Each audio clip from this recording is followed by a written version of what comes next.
keajaiban salib. Mari kita bersama-sama membuka di dalam 1 Korintus pasal 2 ayat yang kedua. Sebab aku telah memutuskan untuk tidak mengetahui apa-apa di antara kamu selain Yesus Kristus, yaitu Dia yang disalibkan. Haleluya. Paulus mengambil satu keputusan dalam dia menyampaikan firman, dalam dia melayani Tuhan, bahwa dia cuma mau tahu satu perkara, dia mau memberitakan satu hal, yaitu salib Yesus Kristus. Mengapa? Tentu salib ini luar biasa. Ada perkara-perkara yang hebat terjadi di atas kayu salib. Salib secara manusia hanya kematian salah seorang yang dianggap orang kriminal. Bagi prajurit Roma, mereka hanya melaksanakan tugas, hanya salah satu dari sekian banyak orang yang mereka salibkan. Bagi Pilatus, Yesus adalah salah satu narapidana yang divonis harus mati di atas kayu salib. Bagi dunia, salib hanyalah lambang kekristenan. Bagi orang Yahudi, salib adalah lambang kemenangan. Teristimewa bagi orang Farisi, bagi ahli Taurat, karena orang yang mereka takuti mati, habis riwayatnya, mereka aman. Tetapi ketika salib Yesus berdiri di atas bukit Golgota, maka salib itu membawa pemisahan yang luar biasa. Antara sebelum dan sesudah salib itu ada perkara-perkara yang lain sama sekali. Makanya kita punya perjanjian lama dan perjanjian baru, dipisahkan oleh salib. Salib adalah puncak segala nubuat, segala lambang-lambang, nubuat-nubuat, seremoni-seremoni di perjanjian lama. Itu sebenarnya menunjuk kepada salib. Mereka tidak mengerti. Ketika mereka menyembelih binatang, mereka melakukan seremoni-seremoni dari Taurat. Mereka tidak tahu bahwa semua yang dilakukan itu sebenarnya sedang menunjuk kepada salib Kristus. Sebab itu Rasul Paulus berkata, aku tidak mau tahu perkara yang lain. Aku cuma mau tahu satu perkara. Aku cuma mau memberitakan satu hal, yaitu salib Yesus Kristus. Kita akan melihat beberapa keajaiban salib. Ketika saya merenungkan, maka saya menjumpai ada hal-hal yang ajaib, hal-hal yang aneh, tapi nyata terjadi di atas kayu salib. Ada hal-hal yang sepertinya bertentangan, bersifat antagonis, tetapi sekaligus itu ketemu di atas kayu salib. Salib ada perkara-perkara yang ajaib terjadi di situ. Mari kita sama-sama melihat. Yang pertama, di atas kayu salib berlaku ketidakadilan sekaligus keadilan. Keadilan ketemu dengan ketidakadilan di atas kayu salib. Berlawanan bukan? Keadilan, kita lihat di salib, kita lihat keadilan. Tapi sekaligus di atas kayu salib kita juga melihat ketidakadilan. Jadi ketidakadilan dan keadilan ketemu di atas kayu salib. Bagaimana ini kita melihat? Keadilan. Keadilan apa yang terjadi di atas kayu salib? Di atas kayu salib terjadi keadilan Allah. Apa keadilan Allah itu? Keadilan Allah. Allah memvonis bahwa dosa harus dihukum. Ini keadilan Allah. Memang Allah itu kasih, tapi Allah itu juga adil. Jangan lupa, kasih dan keadilan Allah itu berjalan bersama-sama. Bukan lalu karena Allah kasih, salah dosa juga enggak apa-apa. Wah, kalau begitu itu bukan kasih. Allah kasih tapi juga adil. Keadilan Allah menuntut bahwa dosa harus dihukum. Tidak bisa dibiarkan. Kadang-kadang kita melihat kejadian-kejadian, walaupun tidak ada hubungannya dengan kita, kadang-kadang kita membaca keterlaluan ini. Rasanya itu pegel, kalau nggak dihukum orang ini. Benar nggak saudara gitu? Keadilan Allah itu menuntut penghukuman. Jadi itu jangan main-main. Jangan main-main dengan dosa. Dosa itu tidak akan dibiarkan oleh Tuhan. Keadilan Allah menuntut dosa harus dihukum. Itu keadilan Allah. Tetapi Allah juga kasih, saudara. Kasih Allah begitu besarnya, begitu cintanya Allah kepada umat manusia ciptaannya. Makanya Yohanes 3 ayat 16 itu kalau saudara merenungkan, benar-benar kita tidak mengerti. Begitu besar, for God so loved the world. Karena begitu besarnya kasih Allah kepada dunia ini, sampai dia menyerahkan anaknya yang tunggal. Jadi keadilan Allah menuntut penghukuman atas dosa. Lalu siapa yang mau dihukum? Manusia? Harusnya kita, manusia. Tapi manusia dihukum dan tidak ada manusia yang layak untuk memikul dosa. Karena kabeh podoai berdosa. Dan karena cintanya Tuhan yang begitu besar, maka dia bawa anaknya, Yesus, engkau harus jadi korban. Sebab itu Yesus dijadikan dosa. Inilah ketidakadilan yang terjadi. Apa ketidakadilan itu?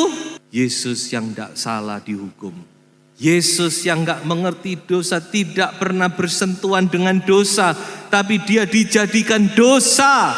Itu yang namanya tidak adil, saudara-saudara. Mestinya kita yang dihukum. Dia bisa berkata, aku tidak bersalah Bapak. Kenapa aku harus memikul ini semua? Aku gak mau tanggung. Makanya saya katakan ketidakadilan. Tidak adil bukan? Yang mestinya yang adil, yang salah yang dihukum. Ini yang tidak salah, yang suci, yang benar, yang kudus, justru dihukum. Yang salah dilepaskan. Tapi disitulah kita melihat keajaiban ini. Keadilan ketemu dengan ketidakadilan. Yesus mengalami ketidakadilan untuk memuaskan rasa keadilan Allah. Yesus alami ketidakadilan, saudara-saudara. Tapi justru disitulah keadilan Allah itu terpuaskan. Nah, saudara-saudara, kalau saudara membaca di dalam Imamat pasal 16, Imamat 16 itu berbicara tentang hari raya perdamaian. Hari raya perdamaian itu adalah hari raya paling puncak di dalam hari raya orang Israel. Mengapa? Karena pada hari raya itu imam besar masuk ke ruang Maha Kudus setahun sekali.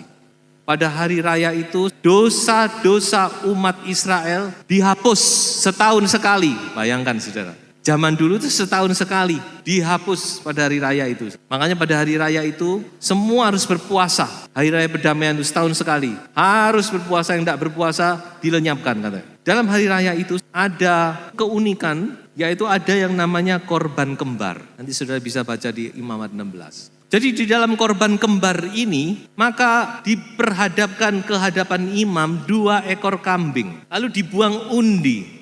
Ada yang kena undi harus disembeli, tapi ada kambing yang satunya, jadi diundi mana yang akan disembeli. Yang kena ya berarti dia disembeli.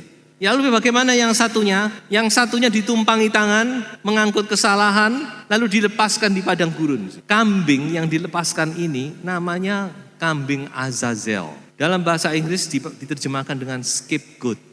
Nah dari kata scapegoat ini kita tahu ada istilah bahasa Indonesia namanya kambing hitam. Walaupun warnanya enggak hitam. Jadi kambing ini dijadikan kambing hitam. Dia dijadikan korban walaupun dia enggak disembeli. Tapi dia mengangkut dosa umat Israel. Dan dia diusir keluar, dilepaskan di padang belantara. Saya rasa juga pasti mati lah. Tapi mati dengan penderitaan. Lain dengan yang satu disembeli udah. Nah saya yakin dua-dua ini gambaran dari Yesus. Yang satu gambaran dari kematian, yang satu gambaran dari penderitaan. Yesus dijadikan kambing hitam saudara. Mengangkut dosa kita di padang gurun dunia ini. Makanya ketika dia muncul di sungai Yordan, Yohanes Pembaptis menunjuk. Lihat anak domba Allah yang mengangkut dosa seisi dunia. Yesus dijadikan dosa supaya kita dilepaskan dari dosa. Salib melenyapkan dosa-dosa kita. Salib membasuh dosa-dosa kita. Di atas kayu salib, dosa umat manusia dibereskan. Sehingga kita bisa bebas. Sebab itu ayo jangan kita terus hidup di dalam dosa. Bergelimang di dalam lumpur dosa. Ayo tinggalkan semua itu. Berbaharui hidupmu. Di atas kayu salib, Yesus sudah memikul dosa-dosa kita. Dosa pembunuhan. Dosa pemerkosaan, dosa penipuan, dosa percabulan, dosa perzinahan, dosa kekerasan, dosa KDRT, dosa segala macam dosa. Semua ditanggung oleh Yesus di atas kayu salib Golgota. Dialah scapegoat kita, kambing hitam kita. Ayo memperbaharui, mulai dengan start dari awal yang baru. Yang kedua, apa yang terjadi di atas kayu salib? Di atas kayu salib terjadi penghancuran dan pemulihan. Apa yang dihancurkan di atas kayu salib? Yaitu tubuh Yesus. Saudara, saya tidak usah bicara banyak. Saya rasa sebagian besar, sedikit banyak saudara mengerti tentang cita kitab. Firman Tuhan berkata, hancur tubuhnya. Wajahnya hancur. Jenggotnya pun ditarik. Orang disalib itu sebenarnya bertahan lama, berhari-hari itu. Itu penderitaan memang disiksa di atas kayu salib. Tapi Yesus, dia cuma bertahan berapa jam? Mulai jam 9 sampai jam 3. Cuma bertahan 6 jam dia. Padahal Yesus itu puncak-puncaknya, kuat-kuatnya fisiknya orang. 33,5 tahun, umur puncak-puncaknya. Tapi Yesus cuma bertahan 6 jam di atas kayu salib. Mengapa? Karena dia sudah terlalu menderita, siksa, terlalu banyak darah yang sudah keluar dari tubuhnya. Sudah fisiknya diperas, penderitaan yang luar biasa. Memang Allah mau menghancurkan Yesus. Allah mau menghancurkan anaknya, saudara. Siapa saudara yang tega menghancurkan anak saudara? Ada saudara yang tega, tapi firman Tuhan berkata, Allah Bapa kehendaki menghancurkan Yesus. Mengapa? Coba kita baca saja. Yesaya 53 ayat 5. Tetapi dia tertikam oleh karena pemberontakan kita dan diremukkan oleh karena kejahatan kita. Ganjaran yang mendatangkan keselamatan bagi kita ditimpakan kepadanya. Dan oleh bilur-bilurnya kita menjadi sembuh. Ayat 10. Tetapi Tuhan berkehendak meremukkan dia dengan kesakitan. Allah Bapa memang berkehendak meremukkan dia dengan kesakitan. Kalau bukan karena cintanya begitu besar kepada saudara dan saya. Untuk apa Yesus dihancurkan? Supaya kita bisa dipulihkan. Supaya kita bisa disembuhkan. Roh, jiwa, tubuh. Bilur-bilur Yesus menyembuhkan segala sakit penyakit saudara. Dalam nama Tuhan Yesus Kristus. Haleluya. Terima dengan iman. Haleluya. Kuasa bilur Yesus tidak berubah. Dahulu, sekarang, sampai selama-lamanya. Jadi salib itu melenyapkan segala sakit penyakit kita. Bukan cuma sakit penyakit jasmani, termasuk rohani. Banyak hati-hati yang sakit, luka-luka batin. Izinkan Tuhan membebat semuanya itu. Terima kesembuhan, terima pemulihan dari Tuhan. Yang ketiga, apa yang terjadi di atas kayu salib? Di atas kayu salib terjadi perpisahan dan penyatuan. Tadi kita lihat yang kedua, penghancuran dan pemulihan bertentangan. Ini kembali kita lihat perpisahan, tapi ada penyatuan di situ. Ada dua hal yang antagonis tetapi sekaligus terjadi di atas kayu salib. Siapa yang mengalami perpisahan? Yaitu Yesus. Dan siapa yang mengalami penyatuan? Kita. Pemisahan apa yang Yesus alami di atas kayu salib? Yang pasti saudara di atas kayu salib, dia menanggung penderitaannya seorang diri. Untung-untung mamanya masih ada di situ, saudara. Dan satu muridnya Yohanes. Tapi mana yang lain? Mana Petrus? Mana Yakobus? Mana Andreas? Mana Thomas? Mana Bartolomeus? Dan lain-lain. Orang-orang yang dia harapkan bisa memberikan semangat, bisa menghibur dia. Tidak ada batang hitungnya. Mereka melarikan diri semua, cari selamat sendiri-sendiri. Yesus dia seorang diri, bayangkan saudara.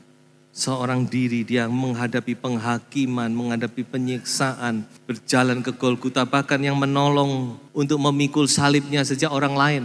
Bukan muridnya, bayangkan kalau itu muridnya dia betapa terhiburnya, betapa kuat dia. Kalau melihat ada muridnya, ayo rame-rame ditolong, diiringi ke Bukit Golgota. Tidak ada seorang pun. Dia seorang diri, dia ditinggal oleh orang-orang yang dia kasihi. Tetapi itu belum apa-apa. Penderitaannya paling luar biasa ketika dia ditinggal oleh bapaknya, saudara-saudara. Sebab itu di atas kayu salib dia berteriak, Eloi, Eloi, lama sabachthani, ya Allahku. Dia bahkan tidak mau memanggil Bapak. Biasanya dia begitu dekat, Bapakku, selalu bilang Bapakku, Bapakku. Tapi di atas kayu salib dia cuma berkata, ya Allahku, ya Allahku. Dia ditinggal sendirian, tapi dia alami itu untuk menyatukan kita.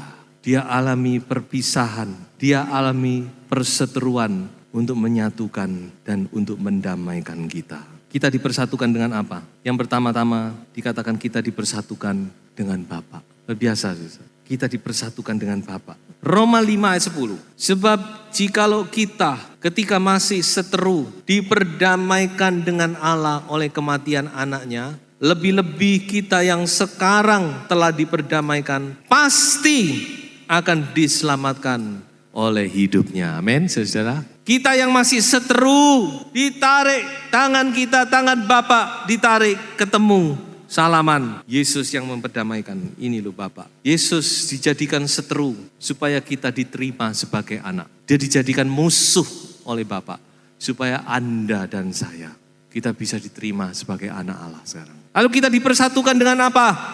Kita dipersatukan dengan sesama. Efesus pasal 2 ayat 13. Tetapi sekarang di dalam Kristus Yesus, kamu yang dahulu jauh sudah menjadi dekat oleh darah Kristus. Karena dialah damai sejahtera kita yang telah mempersatukan kedua pihak dan yang telah merobohkan tembok pemisah, yaitu perseteruan. Sebab dengan matinya sebagai manusia, ia telah membatalkan hukum Taurat dengan segala perintah dan ketentuannya untuk menciptakan keduanya menjadi satu manusia baru di dalam dirinya, dan dengan itu mengadakan damai sejahtera. Ayat 16 terakhir, dan untuk memperdamaikan keduanya di dalam satu tubuh dengan Allah oleh salib, dengan melenyapkan perseteruan pada salib itu. Yesus ditinggalkan sendiri. Yesus dipisahkan supaya kita orang berdosa bisa diterima oleh Bapa. Dan bukan cuma itu saudara. Salib mendamaikan dengan sesama kita. Amin. Sekarang ini loh saudara. Ayo hapus ada benci, dendam, sakit hati. Ingat kepada Yesus. Ayo semua itu buang, lunturkan, luluhkan semua. Jangan lagi membawa permusuhan. Ampuni, maafkan. Saudara kalau bisa memaafkan, itu saudara hoki. Salib melenyapkan perseteruan. Supaya kita lega, pulang kita dengan sukacita. Oh saudara, orang yang bisa mengampuni itu orang yang paling bahagia saudara ya. Yang paling bahagia bukan orang yang diampuni. Justru ketika kita bisa mengampuni, kita bahagia. Kita bersukacita. Tidak ada lagi rasa dendam di hati. Semuanya terlihat terang. Ketika saudara punya musuh, semuanya akan terlihat bendung. Gak ada sukacita, penuh kedendam, penuh kebencian, penuh akar pahit. Ayo dalam nama Yesus cabut semuanya. Haleluya. Di dalam Galatia pasal 3 ayat 1. Hai orang-orang Galatia yang bodoh, siapakah yang telah mempesona kamu? Bukankah Yesus Kristus yang disalibkan itu telah dilukiskan dengan terang di depanmu? Saudara mungkin tidak bisa melihat secara jasmani peristiwa itu, tetapi dalam roh saudara, saudara harus bisa melihat Yesus Kristus yang disalibkan. Dalam pengertian saudara, saudara menerima apa itu arti salib. Tapi saya yakin percaya kita semua melihat salib itu. Amin. Kemuliaan kita hanya salib Yesus Kristus. Ayat yang kedua, Galatia pasal 6 ayat yang ke-14. Tetapi aku sekali-kali tidak mau bermegah selain dalam salib Tuhan kita Yesus Kristus. Sebab olehnya dunia telah disalibkan bagiku dan aku bagi dunia. Haleluya.